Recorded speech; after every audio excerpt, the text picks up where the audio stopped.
Engkau mulia, mulia bagimu.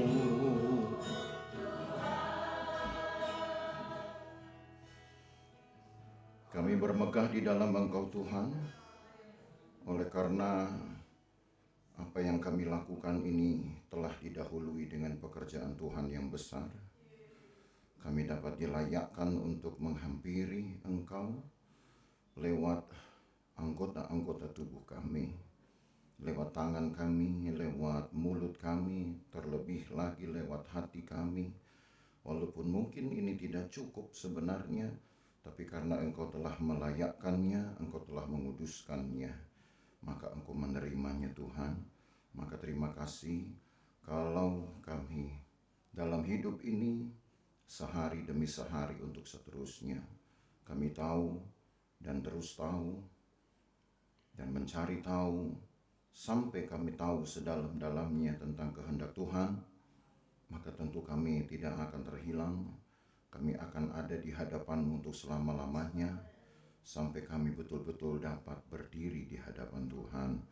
Terima kasih banyak Tuhan Yesus. Masuk di hari yang ke-8 ini, kami percaya bahwa kami masih berkumpul di tempat ini karena kerinduan, karena kami ingin membalas kasih Tuhan, dan karena kami perlukan roh Tuhan. Tuhan tolong kami supaya kekuatan yang kami punya, yang juga datang dari Tuhan, kami pakai dengan baik di tempat ini untuk menambahkan daya juang kami mencari, menggapai hadirat Tuhan, menambah daya juang kami untuk mendapatkan kuasa Tuhan. Hanya orang-orang yang berjuanglah yang layak untuk mendapatkannya, dan kamilah salah satunya. Kami ingin dengar firman-Mu, Tuhan. Layakkan hati dan pikiran kami, Roh Kudus mengawalinya, Roh Kudus memimpinnya, sehingga pemahaman akan terbuka bagi pemikiran kami. Dalam nama Yesus Kristus kami berdoa, amin. Haleluya, puji Tuhan. Kita sudah di hari ke-8 saudara ya, masih ada 2 hari lagi. Tapi gak usah buru-buru juga ya, kita menghitung hari-hari itu seolah supaya cepat selesai. Justru kalau boleh, mungkin bahkan tiap hari kita bisa berdoa gitu. Tapi kalau tiap hari berdoa, capek juga ya. Capek enggak? Betul? Enggak?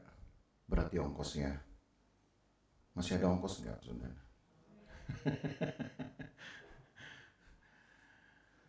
Nah, kita sudah banyak membahas tentang pekerjaan Tuhan di dalam pengawalan, bahkan juga di dalam keparipurnaannya, kesatuannya dengan Roh Kudus. Ya. Bapak Ibu Saudara harus tahu bahwa Yesus tidak akan pernah bisa bekerja sendiri, sekalipun Dia adalah Allah. Justru karena Dia Allah itu, maka kelengkapan kealahan itu akan menyertainya.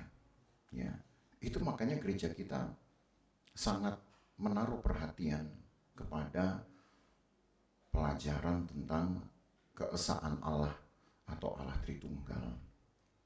Sejak dari penciptaan, sejak bahkan dari pembaharuan demi pembaharuan perjanjian yang Tuhan buat dengan umat pilihannya ini Israel, peran dari Allah, peran dari kealahan, peran dari keparipurnaan Allah ini selalu bekerja bersama.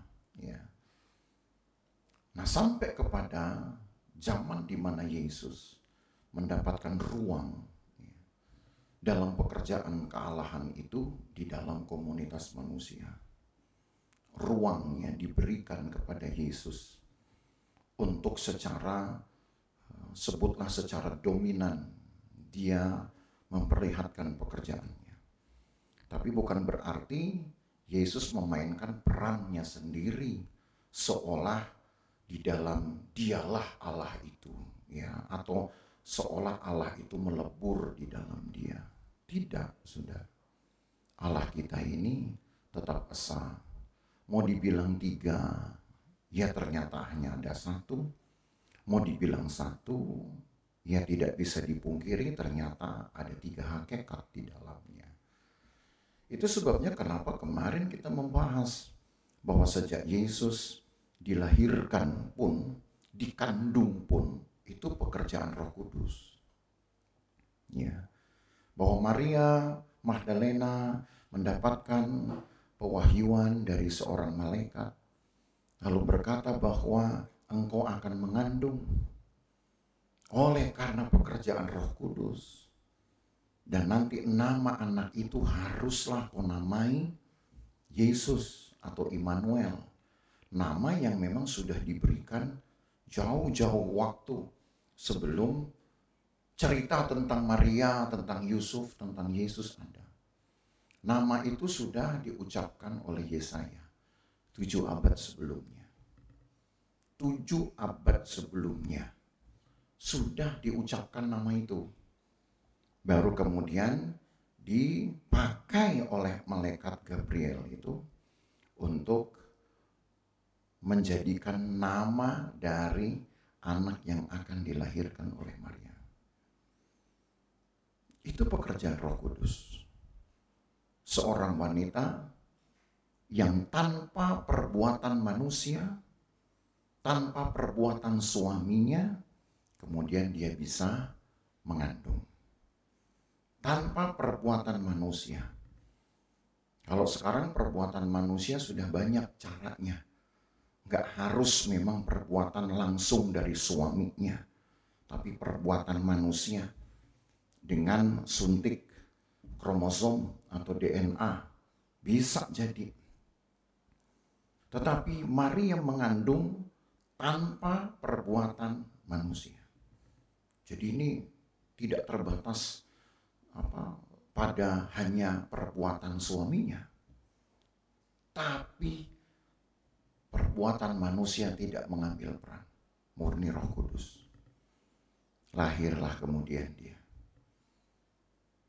tumbuhlah kemudian dia, dan Alkitab berkata Roh Tuhan ada padanya. Coba bayangkan, hikmat Tuhan menyertainya di dalam masa tumbuh kembangnya. Jadi peran Roh Kudus terus kan. Sampai kemudian Yesus memulai pelayanannya dengan cara diteguhkan lewat pembaptisan air. Roh Kudus datang lagi kepadanya. Begitu dia mati, Alkitab berkata Roh Kudus membawa kemudian Yesus ini ke tempat dunia orang mati untuk menghukum orang-orang durhaka itu dan mendatangkan penyesalan abadi kepada mereka. Bangkit lagi-lagi kita baca, Roh Kudus yang mengerjakannya. Kira-kira waktu dia naik sendiri atau Roh Kudus juga yang melakukannya? Pasti Roh Kudus yang melakukannya. Sama seperti kalau saudara pernah ingat cerita tentang Elia yang tiba-tiba naik. Walaupun orang hanya melihat itu kereta kuda berapi, tapi itulah sebenarnya Roh Kudus yang dapat dilihat oleh manusia dalam wujud kereta kuda berapi. Karena kita mau cari kereta kuda yang ada apinya, nggak ada. Kereta api ada, tapi Elia tidak naik dengan kereta api. Kalau kereta api jalannya tidur saudara, nggak ada yang naik gitu. Jadi kereta kuda berapi. Guru sekolah minggu nggak pernah salah ucapnya. Jangan nanti ngajar anak-anak Elia ke surga naik apa? Kereta api gitu. Padahal naik kereta kuda berapi. Tapi itu Roh Kudus. Ya saudara lihat, datangnya dia karena Roh Kudus, naiknya dia juga karena Roh Kudus. Maka Roh Kudus yang sudah mengawali bahkan membungkus pekerjaan Yesus, itulah yang Allah inginkan juga harus terjadi sama, berlaku sama dengan kita orang percaya. Maka mengapa Allah harus mengerjakan lebih dulu di dalam hidup kita? Satu, mematikan dulu kutuk hukum Tauratnya. Nah gitu. supaya kita nggak dikejar-kejar. Tidak dikejar-kejar dengan rasa bersalah kita. Dihukum dulu kutuk hukum Tauratnya. Supaya ketika manusia bersalah, ketika satu dalil itu telah membangkitkan keinginan-keinginan yang lain, itu yang kita pelajari kemarin. Ya, jangan mencuri. Kita malah pengen nyoba. Emang mencuri itu apa? Persis kayak cerita Jaka Tarub. Sudah tahu cerita Jaka Tarub? Ya, Jaka Tarub atau Jaka Tingkir atau Jaka Sampurna, saya nggak tahu, lupa lah. Yang kemudian dia bisa menangkap satu bidadari, gitu, karena menyembunyikan bajunya. Kemudian bidadari yang sudah ditangkap ini oleh si Jaka ini, kayaknya namanya Jaka Tarub deh, seingat saya, Jaka Tarub ya. Kemudian satu kali waktu ingin membuat masakan untuk si Jaka Tarub. Ya sudah, karena memang sudah komitmennya mau balik ke Kayangan, nggak bisa. Lalu dalam cerita itu dia berpesan kepada si Jaka Tarub ini, kamu jangan lihat apapun di dalam dandang yang sedang saya pakai untuk masak nasi. Sebab kalau kamu lihat itu, maka aku akan menghilang dari hadapanmu. Cuman itu pantangannya. Dibuat begitu malah Jaka Tarub jadi penasaran. Jangan kau lihat, jangan kau buka dandangnya itu. Itu hukum kan? Tapi Jaka Tarub kemudian buka. Setelah dibuka dia kaget karena di dandang itu hanya ada 1 butir beras saja. 1 butir beras saja. Dan memang beras itu, 1 butir beras akhirnya menjadi nasi yang banyak 1 dandang. Tapi dia kehilangan bidadarinya. Kenapa? Karena sudah melanggar hukum. Nah, seperti itulah hukum Taurat, gitu. Kira-kira kalau kita buat perbandingannya. Ada larangan tapi bikin penasaran. Nah, karena kita sudah berbuat dosa, harusnya kan dihukum. Tapi Kristus kemudian menghukum Taurat itu yang disebut dengan menghukum kutuknya di dalam dagingnya. Sehingga saudara yang harusnya terhukum karena sudah melanggar firman, melanggar perintah, saudara masih mendapatkan kesempatan. Itu yang disebut dengan belas kasihan. Itu yang disebut dengan anugerah. Hukum Taurat tidak punya anugerah. Hukum Taurat hanya punya berkat dan kutuk. Itu ingat saudara. Yang melakukan diberkati, yang melanggar dikutuk. Cuman punya itu, gak punya tengah-tengahnya. Yang punya tengah-tengahnya, yang bisa mengerti, yang bisa kasih kesempatan, itu cuma Yesus saja. Jadi hukumnya memang kudus, Alkitab bilang, Paulus bilang. Tidak ada yang salah dengan hukum itu. Tapi yang salah hati kita. Karena hati kita lemah. Gitu. Maka karena itu ada lagu. Bila hati kita lemah tak berdaya. Kan gitu. Bila iman kita bagai tembok roboh. Itu permakluman bagi manusia. Hanya ada satu harapan yang pasti. Itu ada belas kasihan. Tapi manusia ini seringkali suka mengulur-ulur waktu, suka mendahulukan keinginannya, sehingga permaklumannya itu yang ditekankan. Bila hati kita lemah tak berdaya, oh boleh kok lemah berarti. Bila iman kita bagai tembok roboh, oh maklumlah kalau roboh. Namanya juga manusia, itu dimaklum terus. Yesus kita minta, Yesus maklum ya, maklum kita ini manusia. Lalu kemudian kita tunggu Yesus itu kemudian harus berkata, oke, saya maklum lah, gitu. Memang kamu namanya manusia. Ya. Tapi pernah nggak kalau Yesus berbalik begitu? Bilang, Hei manusia, maklumlah, karena saya ini kan hakikat yang kudus. Maklum ya, maklum. Karena kamu gak kudus, kamu harus saya buang. Kalau seandainya yang bilang begitu Tuhan, kita jawabnya bagaimana? Kira-kira. Kalau kita yang minta Tuhan maklum, maka kita ingin Tuhan itu kasih waktu buat kita. Tapi sekarang kalau Tuhan yang minta sekarang, kita yang maklumi dia, kira-kira jawaban kita apa? Minta apa? Nah itu ya, itu loh pergumulannya Bapak Ibu Saudara. Maka Paulus melanjutkan sekarang, ada satu hal yang harusnya menjadi motivasi.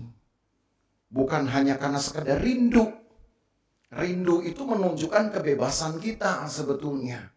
Kebebasan kita untuk mengekspresi ibadah, kebebasan kita untuk mengekspresi persekutuan. Itu rindu. Oh saya rindu. Rindu ingin menikmati Tuhan. Tapi kalau dilihat dari segi hukumnya, kan Kristus sudah membatalkan kutuk hukum Taurat atas kita. Maka sekarang ketentuan hukumnya bagi kita apa dong? Kira-kira saudara tahu nggak? Kalau seorang bersalah, lalu ada putusan pengadilan misalkan. Kamu harusnya bersalah tapi kami nyatakan tidak bersalah. Kira-kira kewajiban hukum kita apa? Ya. Maka kita harus memberikan satu perilaku hidup yang betul-betul dapat dipercaya. Sehingga ketika pengadilan memutuskan kita tidak bersalah, maka keputusan itu tidak menjadi keputusan yang salah. Kalau bicara kerinduan, itu kebebasan kita. Datanglah kepada Tuhan dengan kerinduan. Tapi kalau dari segi yudikatifnya, dari segi hukumnya, nah kita harus tahu ada alasannya. Apa alasannya? Mari kita baca di Roma 8, sekarang ayat 12 sampai ayat yang ke-17. Karena kemarin kita berhenti sampai ayat 11.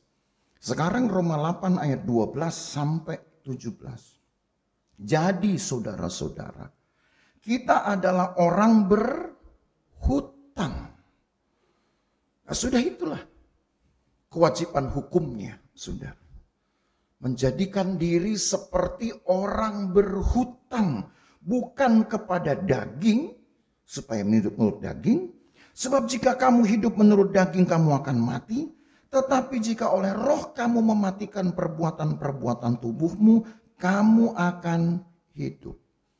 Jadi intinya kalimat ini mau berkata secara pendek, kita itu berhutang kepada Tuhan sendiri, kepada pekerjaan roh itu sendiri yang telah memberikan kehidupan.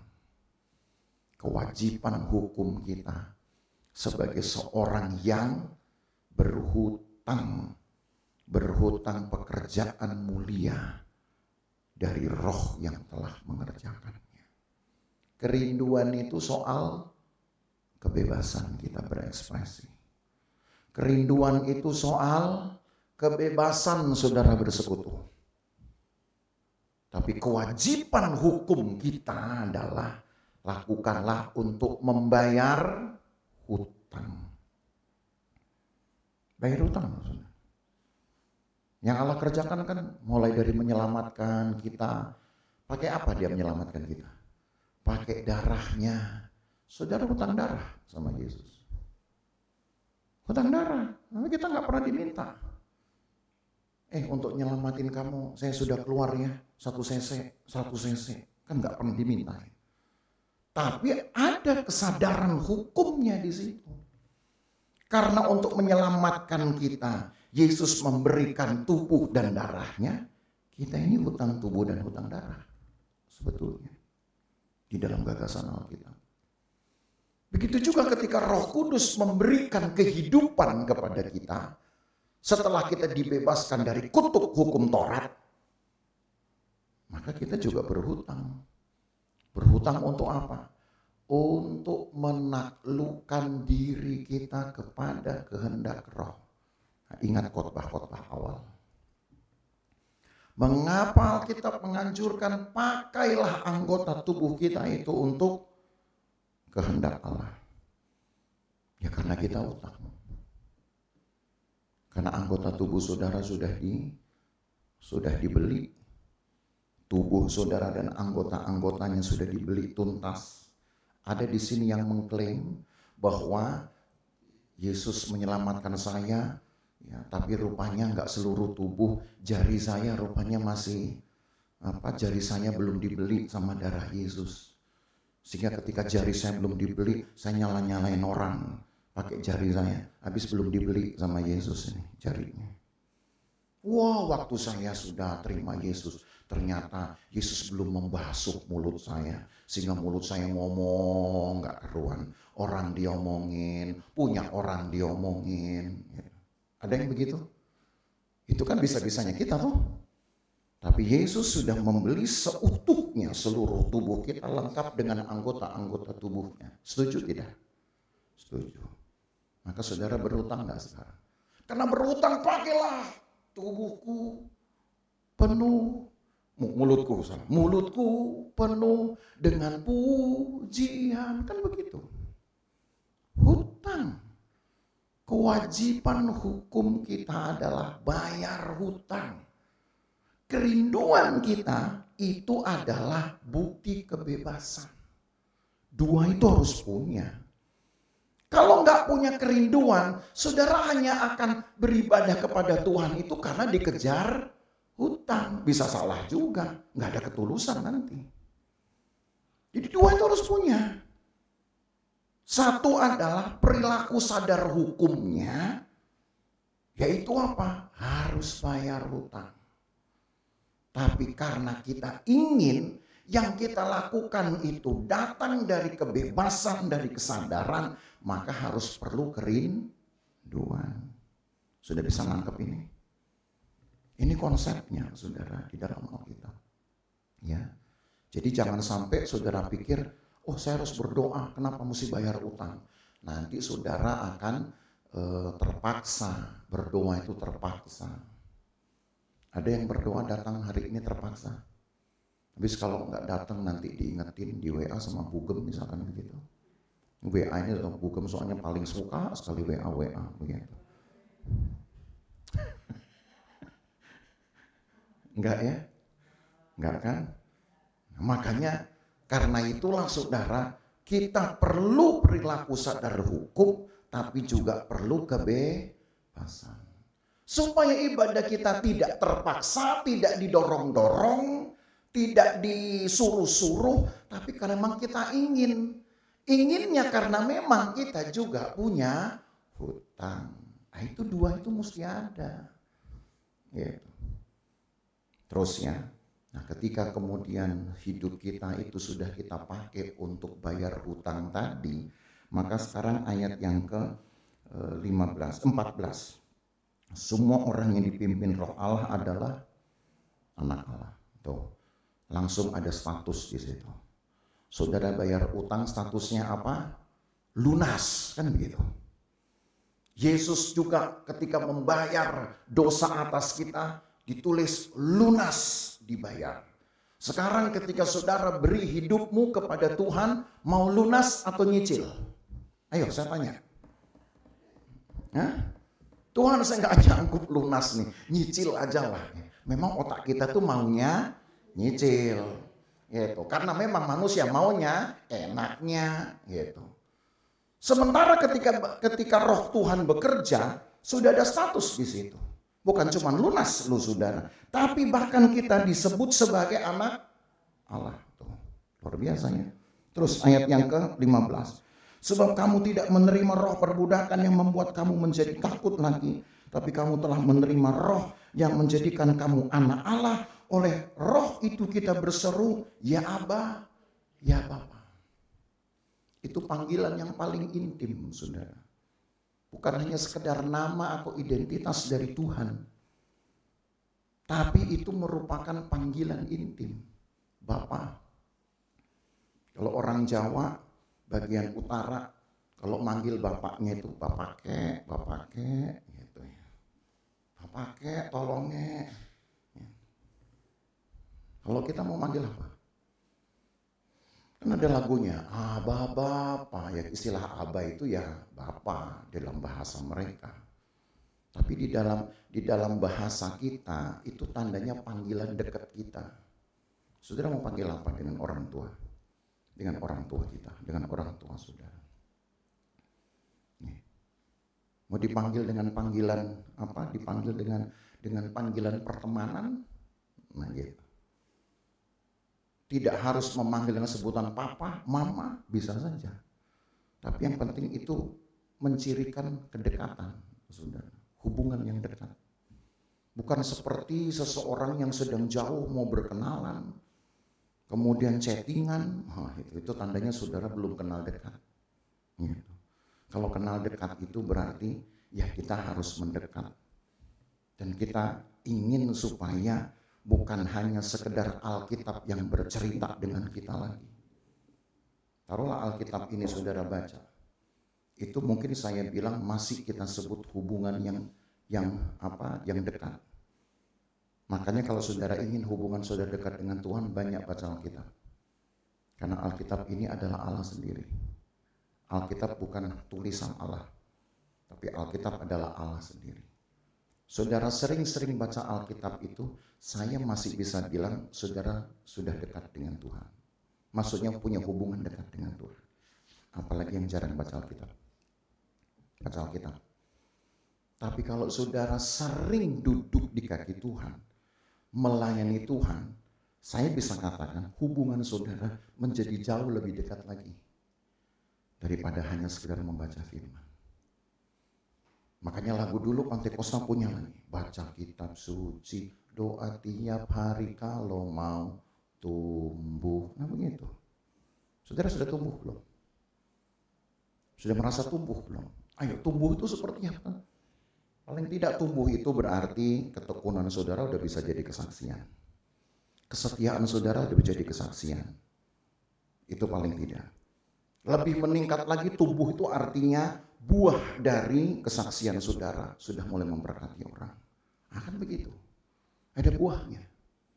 Tapi kalau ternyata kita banyak kebaktian, banyak ibadah, tapi orang tetap ngomong tentang sesuatu yang belum berubah dari hidup kita. Itu tandanya hidup kita belum jadi kesaksian. Itu aja caranya, indikatornya. Kalau tumbuh. Jadi kalau begitu apa yang masih diperlukan? Baca Alkitab tadi. Tadi saya sudah katakan baca Alkitab itu pun sudah mengekspresikan kita dekat dengan Tuhan. Tapi melayani Tuhan, ya kemarin kan saya katakan melayani Tuhan, maka hubungan saudara lebih dekat lagi dari hanya sekedar membaca firman. Melayani pekerjaan Tuhan, saudara bisa diserobot. Ingat saya katakan itu. Tapi melayani Tuhan nggak ada yang bisa serobot saudara. Yang bisa serobot itu hanya kalau pikiran kita mulai rasa penat. Serobot itu kalau orang ganggu, misalkan. Tapi kan kita bisa mengalihkan perhatian. Nah tunggu, saya mau berdoa dulu. Nggak ada yang bisa serobot. Yang serobot itu adalah keengganan kita. Tapi melayani Tuhan itu aman. Melayani pekerjaan Tuhan masih rawan diserobot. Melayani Tuhan aman. Itu hubungan yang lebih dekat lagi. Jadi dengan itulah kita menilainya. Maka terakhir ayat yang ke-17, dan kita lihat ini apa yang kemudian Tuhan tambahkan. Dan jika kita adalah anak, maka kita juga adalah ahli waris. Maksudnya orang-orang yang berhak menerima janji-janji Allah, yang akan menerimanya bersama-sama dengan Kristus, yaitu jika kita menderita bersama-sama dengan Dia, supaya kita juga dipermuliakan bersama-sama dengan Dia. Kalimat ini memang buat saya masih mengandung janji eskatologis istilahnya. Bukan hanya janji apostolik. Kalau janji apostolik itu berarti di zamannya Paulus, di zaman rasul-rasul itu sudah digenapi. Tapi ayat ini masih punya janji yang lebih panjang dari zaman rasul-rasul. Jadi ini janjinya bukan tipe janji apostolik, tapi janji eskatologis. Artinya janji sampai kedatangan Tuhan. orang-orang yang hidupnya dengan Roh Kudus dan terus menjaga kedekatan dan keintiman ini. Ayat ini berkata, nanti kita akan mendapatkan warisan. Sekarang yang di depan kita, yang kita kejar dulu pertama bayar utang, betul. Setelah bayar utang, status kita nanti akan ditetapkan, yaitu anak Allah. Dan anak Allah ini punya gradasi, saudara ya, punya tingkatan. Saya mungkin belum akan membicarakan banyak tentang ini. Karena sama seperti anak itu dalam Alkitab ada anak kecil. Itu disebut dengan nepios dalam bahasa Grekanya. Lalu kemudian ada anak yang agak dewasa. Itu disebut dengan huios dalam bahasa Grekanya. Tapi ada kemudian anak yang disebut sebagai orang-orang yang sudah menjalankan perannya seperti ayahnya. Jadi anak ini karena sudah matang, sudah dewasa, dia sudah dipercaya meneruskan pekerjaan bapaknya. Ini disebut dengan huiothesia namanya. Gitu. Ada teknion itu bayi, nepios anak kecil, huios anak gede. Tapi huiothesia itu berarti anak yang sudah bertanggung jawab.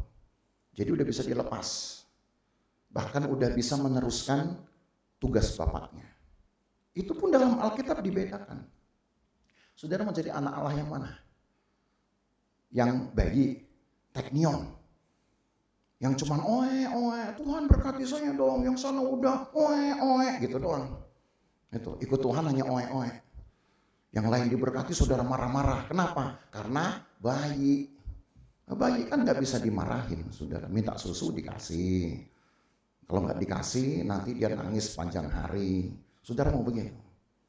Yang lain dikasih saudara enggak lah, belum gitu. Mau gitu? Ya, kalah saudara sama umur gitu ya. Malu rasanya. Atau mau jadi anak yang nepios. Ya. Anak-anak yang kecil gitu. Yang suka maunya sendiri. Yang memang kadang dunianya itu lebih banyak ke main-main. Saudara mau begitu? Makanya kalau ketemu anak sekolah minggu yang masih begini, saudara harus tahu cara menanganinya. Oh, dia lebih suka main-main. Berarti kasih permainan. Tapi permainan yang rohani. Jangan suruh duduk diam, dengernya tante mau cerita. Dia main-main, saudara suruh tante denger cerita, ya akhirnya dia cuman pakai kupingnya hanya untuk jadi rel kereta api saja. Atau saudara mau jadi anak Allah yang dewasa, huios. Ini sudah bagus nih.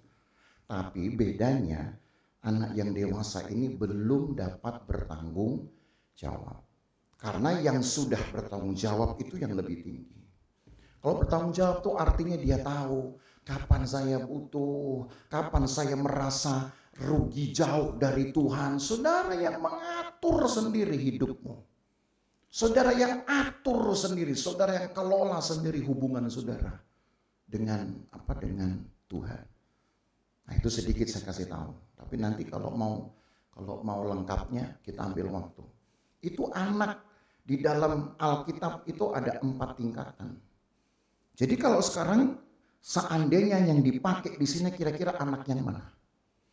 Sudah pasti anak yang bertanggung jawab. Kenapa? Karena dia sudah bisa melakukan perilaku kesadaran hukumnya. Kalau nggak bertanggung jawab, gimana? Kan dia harus tahu hukum ini. Orang-orang yang sambil juga melakukan kewajiban hukumnya, dia juga mau melakukannya dengan kebebasan. Ini kan kalau bukan anak yang bertanggung jawab, nggak mungkin, saudara. Jadi tidak semua sebutan anak Allah itu sama ya. Saudara harus ingat itu. Ada anak Allah yang tadi teknion tadi, bayi. Ada yang nepios itu artinya sudah mulai gede dikit. Ada yang huios dewasa. Tapi ada yang huiothesia artinya dewasa dan bertanggung jawab. Dan untuk untuk mereka, untuk kita-kita. Nah, saudara, saya besarkan hati saudara ini. Anggaplah kita sekarang sudah menjadi anak Allah di dalam kematangan yang paling tinggi. Anak Allah yang bertanggung jawab. Untuk komunitas ini ayat 17 berlaku. Apa itu? Kita akan mendapatkan warisan. Kita jadi ahli waris. Apa kira-kira warisannya? Kalimat berikutnya tertulis, yaitu orang-orang yang berhak menerima janji-janji Allah yang akan menerimanya bersama-sama dengan Kristus. Pertanyaannya, momen itu di mana? Akan menerimanya bersama-sama dengan Kristus. Itu pada saat Kristus dipermuliakan. Pada saat nanti Kristus akan datang di awan-awan. Pada saat nanti umat Tuhan akan diangkat ke sana. Lalu kemudian di awan-awan itulah orang-orang benar ini akan diberi tubuh kebangkitannya. Itu sebabnya dari ayat inilah gereja kita percaya. Gereja kita memegang teguh ajarannya. Bahwa Roh Kuduslah satu-satunya alat, satu-satunya kelengkapan yang membuat status kita menjadi gereja sempurna. Bukan hanya gereja yang saleh, lebih tinggi dari itu. Bukan hanya gereja yang taat, lebih tinggi lagi. Karena sempurna. Bukan hanya gereja yang sering berbuah-buah, lebih tinggi lagi. Namanya juga sempurna. Tidak ada cacatnya. Dan Roh Kudus yang memampukan ini. Saudara ingin menjadi gereja sempurna? Maka mulai hari ini, saudara dekatkan dirimu dengan Tuhan sampai engkau betul-betul menerima kuasa Tuhan. Energinya satu, bayar hutang. Ada kewajiban hukum di situ. Oh Tuhan, engkau sudah selamatkan saya. Sekarang saya ingin hidup saya menjadi pekerjaan roh. Sama seperti engkau dulu juga disertai oleh roh. Saya juga ingin disertai oleh roh. Itu satu. Yang kedua, saya ingin disebut sebagai anak Allah. Tapi anak Allah yang sudah sangat dewasa. Yang dapat bertanggung jawab. Dan kalau kita konsisten, saudara, yang ketiga saudara dapat. Saudara akan dapatkan tubuh kebangkitan saudara. Memang itu nanti. Itu nanti diberikannya belum hari ini juga, belum nanti pada waktu hari ke-10 kita sudah selesai doa langsung tubuh kebangkitan, enggak juga memang, belum, karena memang belum di situ waktunya. Tapi paling tidak itulah energi kita saudara. Kalau kita sering-sering bersekutu dengan Tuhan, melayani Tuhan, maka kita akan mendapatkan pengalaman-pengalaman yang hebat ini, persis seperti yang Yesus pernah lakukan. Sambil juga kita menjaga status kita sebagai ahli waris. Senang saudara punya Tuhan? Senang kan kita juga punya Roh Kudus dalam hidup kita? Maka marilah kita tetap berdoa. Ya, ambil waktu untuk berdoa. Mari kita ambil sikap untuk berdoa. Kita nyanyi satu pujian yang akrab saja di telinga kita. Mataku tertuju padamu, segenap hidupku kuserahkan padamu. Bimbing aku masuk rencanamu untuk membesarkan kerajaanmu. Komit kita ingin mengikuti kehendak Bapa dan selalu menyenangkan hatinya.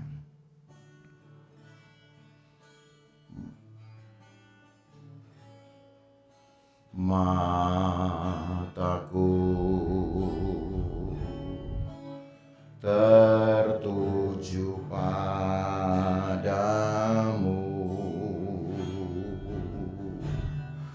segenap hidupku ku serahkan padamu.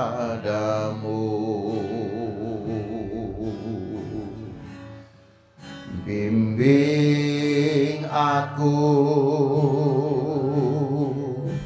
masuk rencanamu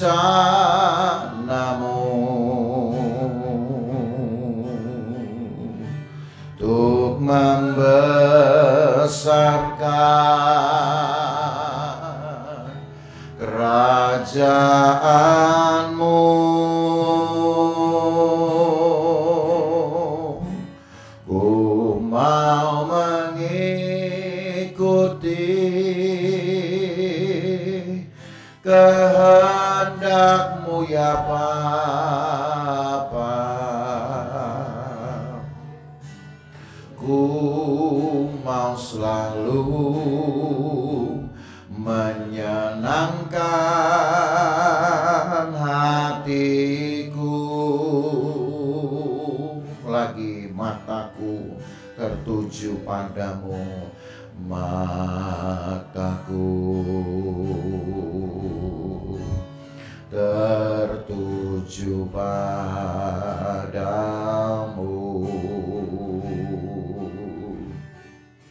Segenap hidupku ku serahkan padamu.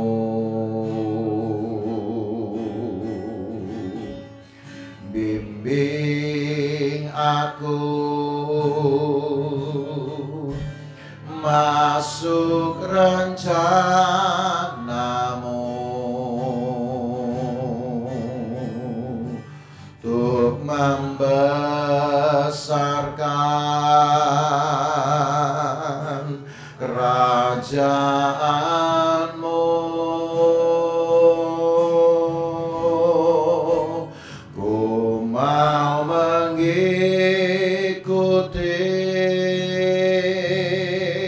kehendak-Mu ya Bapa.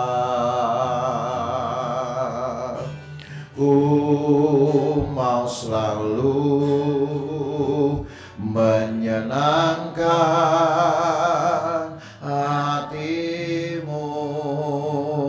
Ku mau mengikuti, ku mau mengikuti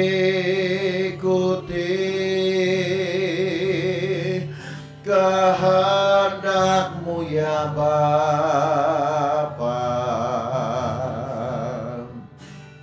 Ku mau selalu menyenangkan hati-Mu.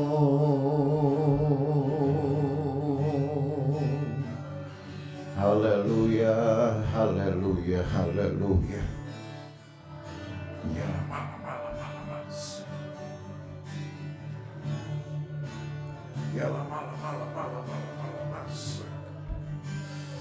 haleluya, haleluya, haleluya, haleluya, haleluya, haleluya,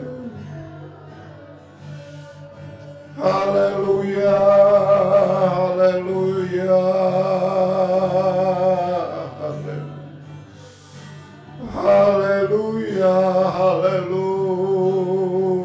haleluya, haleluya. Ya,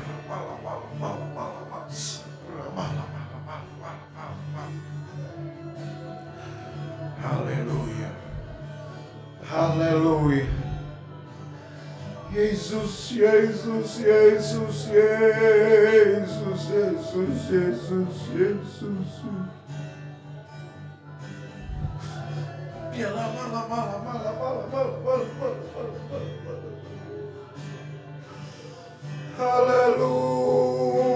Haleluya, haleluya,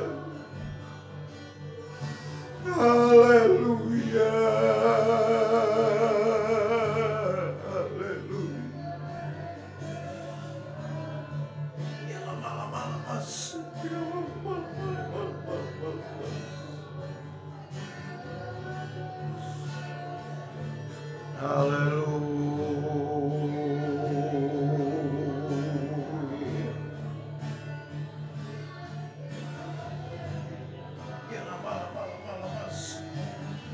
haleluya, haleluya, haleluya, haleluya.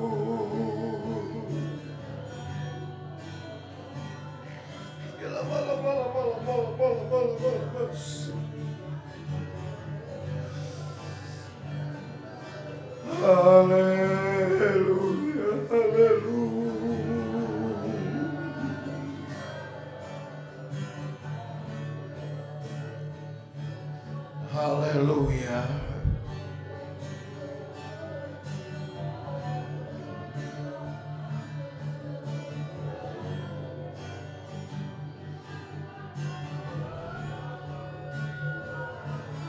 Haleluya.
Yesus. Haleluya, haleluya. Haleluya. Haleluya.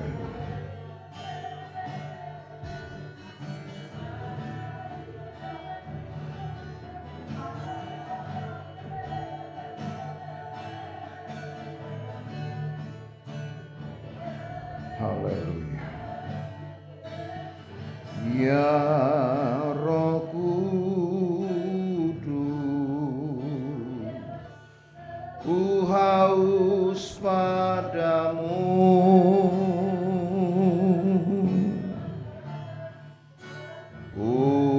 puaskan sekarang kerinduanku.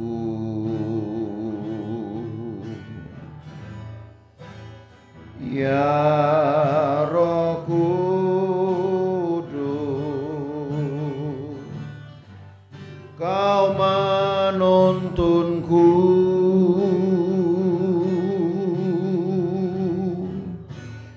pimpin langkahku untuk taat selalu.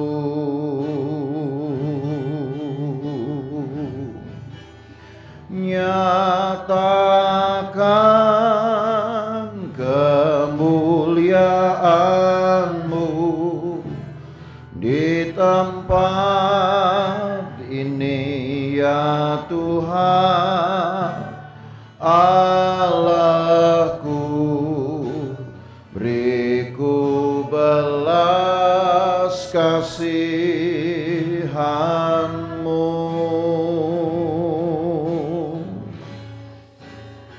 bangkitkan Roh-Mu di dalamku, nyatakan kuasa nama-Mu. Yesuslah Tuhan, Yesuslah Tuhan, Yesuslah Tuhan bagi semua bangsa. Ya Roh Kudus, ya Roh Kudus, ku haus padamu,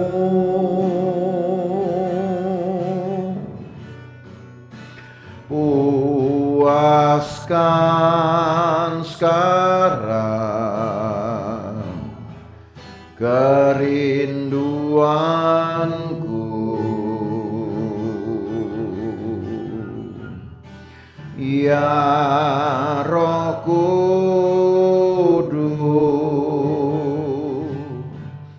Kau menuntunku,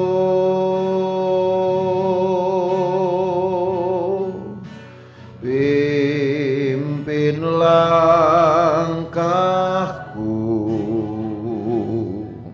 untuk taat selalu. Nyatakan kemuliaan-Mu, nyatakan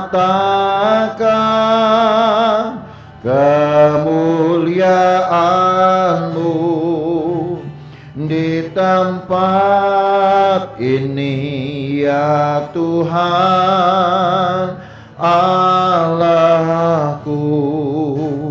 Beriku belas kasihan-Mu,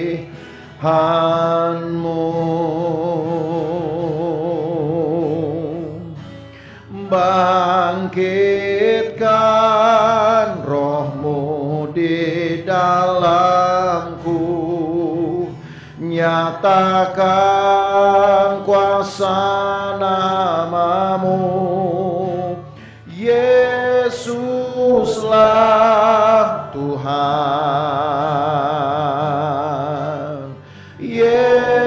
Yesuslah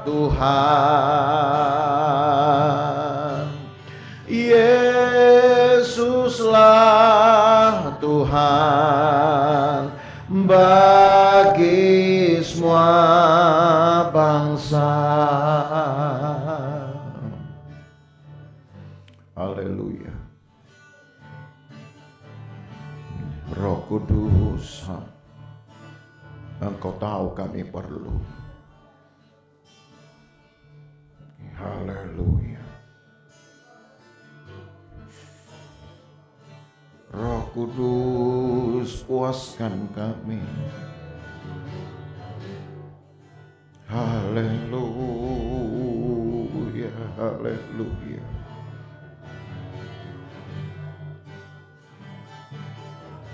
Ya Tuhan, haleluya, haleluya. Haleluya, haleluya, haleluya.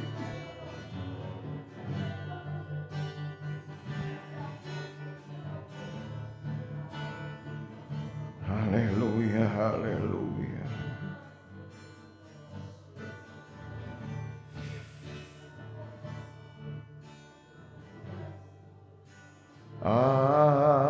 Aku siap, Tuhanku,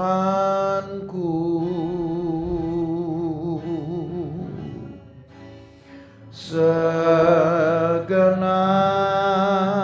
hidup ku serahkan, ku siap.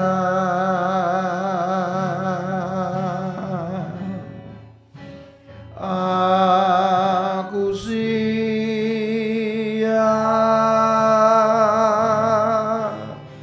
Tuhanku,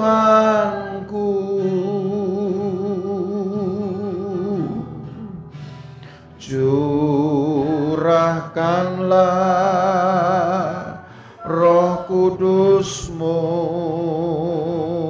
ku siap, aku siap, aku siap,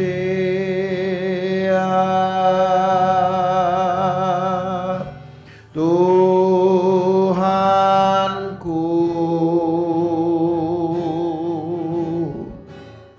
segenap hidup ku serahkan, ku siap.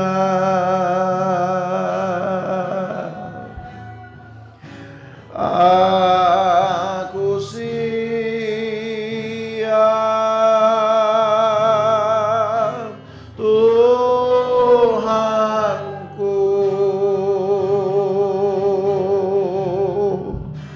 curahkanlah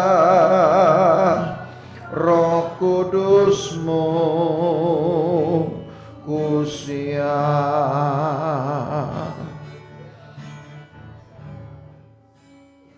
Ya lama.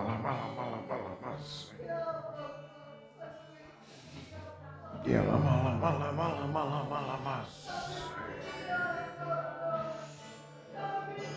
Ya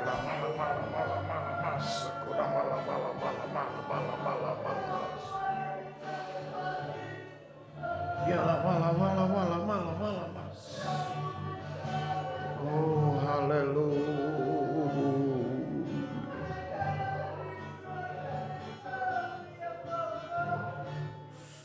Ya lama.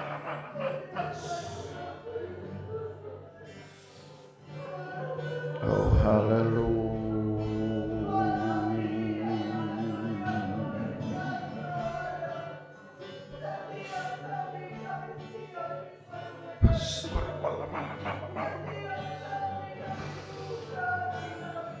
Ya lama.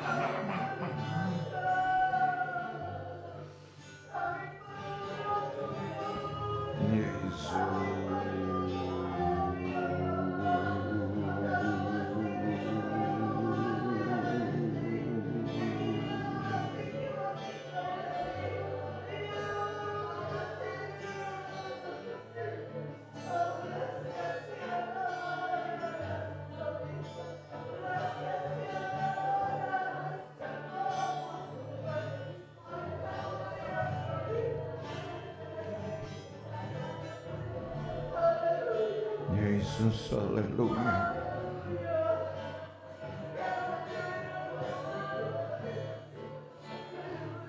Yesus.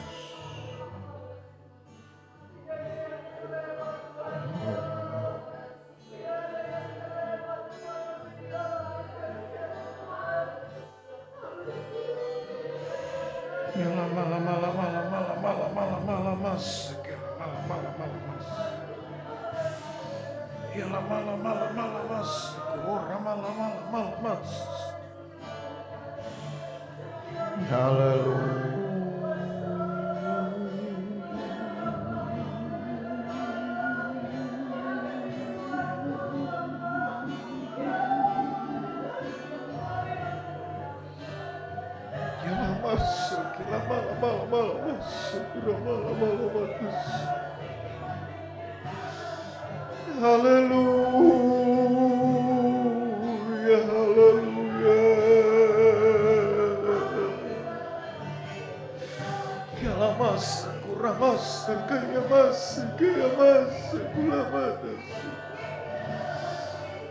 Haleluya, haleluya.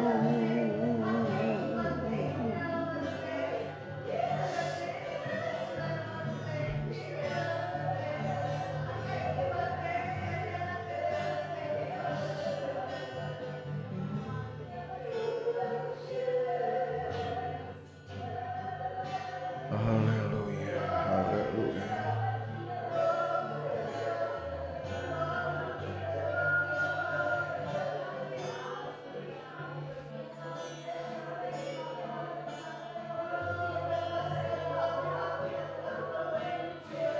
Terima kasih Tuhan.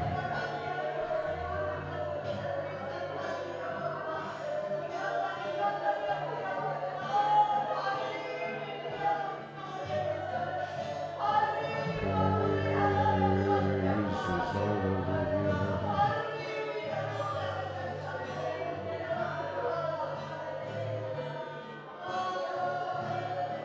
Haleluya, haleluya.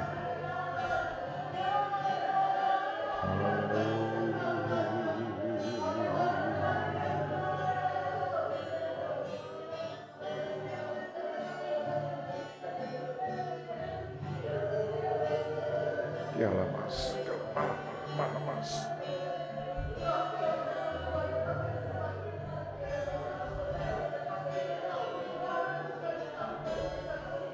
Ya malamas.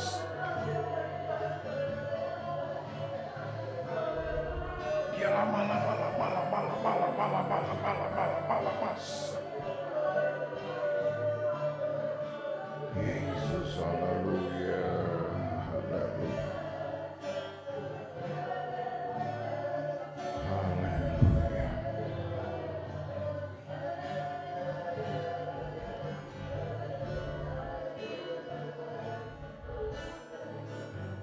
Yesus, haleluya.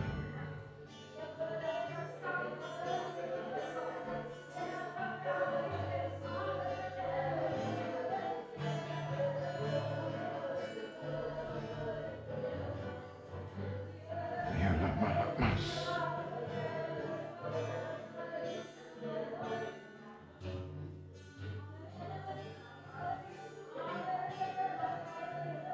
Terima kasih Tuhan, haleluya.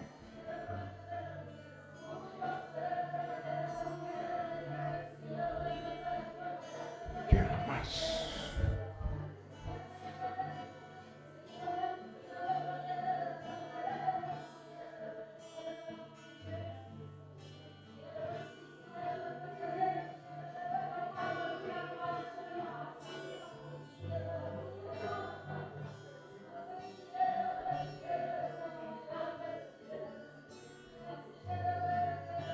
Terima kasih Tuhan.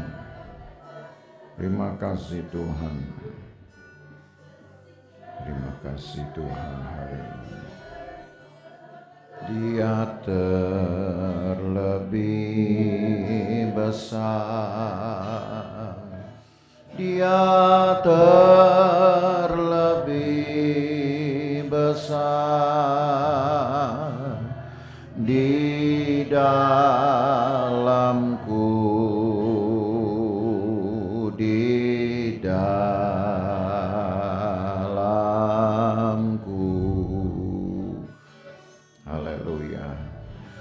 Dia terlebih besar, Dia terlebih besar di dalamku selama-lamanya. Dia terlebih besar, Dia terlebih besar, Dia terlebih besar di dalamku, di dalamku. Dia terlebih besar, Dia terlebih besar, Dia terlebih besar di dalamku selama-lamanya. Lagi sekali, Dia terlebih besar, Dia terlebih besar, Dia terlebih besar di dalamku, di dalamku.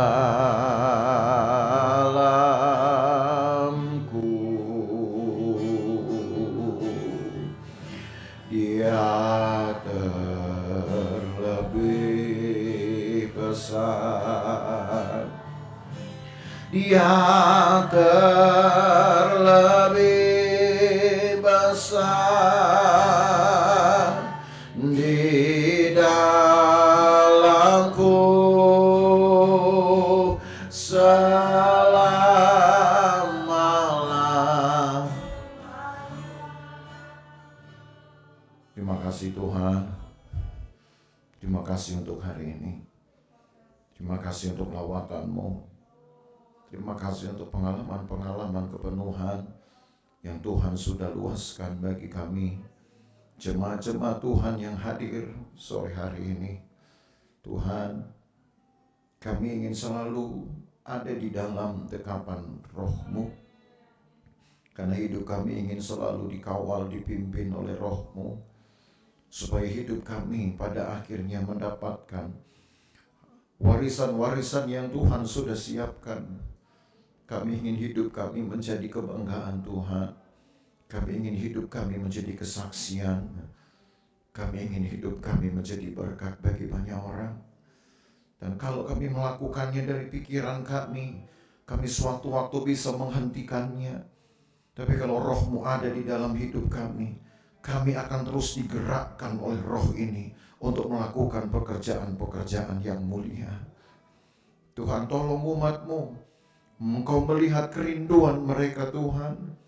Engkau melihat perjuangan mereka, daya juang mereka berdoa untuk meminta kepenuhan, untuk meminta keterisian Roh itu di dalam hidup mereka. Tuhan, kiranya yang menolong, Engkau pembaptis Roh Kudus, Engkau tahu hati kami, Engkau pasti yang akan memenuhi sesuai dengan ketaatan kami, sesuai dengan ketekunan kami, sesuai dengan pengharapan kami. Terima kasih banyak Tuhan. Kami akan berpisah satu sama lain. Tuhan, jagai kami di jalan, jauhkan kami dari bahaya, celaka dan perbuatan jahat orang lain. Tiba di rumah dengan sukacita, dengan selamat dari Tuhan sendiri. Dan kumpulkan kami esok hari untuk lagi bersekutu dengan Tuhan, menikmati hadirat Tuhan. Kami masih mempunyai waktu untuk itu Tuhan. Dan biarlah kami menajamkan kerinduan kami untuk dekat dengan Tuhan. Berkatilah ya Tuhan anak-anak Tuhan yang hadir ini, berkatilah mereka. Bahkan ada yang berkorban, Tuhan berkati mereka. Segala jerih payah mereka, Tuhan yang tahu. Tuhan yang tidak berhutang, Engkau akan memberkati balik umat-Mu. Terima kasih banyak Tuhan Yesus. Maka Bapak Ibu Saudara sekalian, pulang dengan bawa berkat dari Allah Bapa, kasih sayang dalam persekutuan dengan anaknya Yesus Kristus, dan penyertaan Roh Kudus memelihara kita dari hari ini sampai selama-lamanya. Dan berkat ini kita terima di dalam nama Tuhan Yesus Kristus. Semua berkata amin.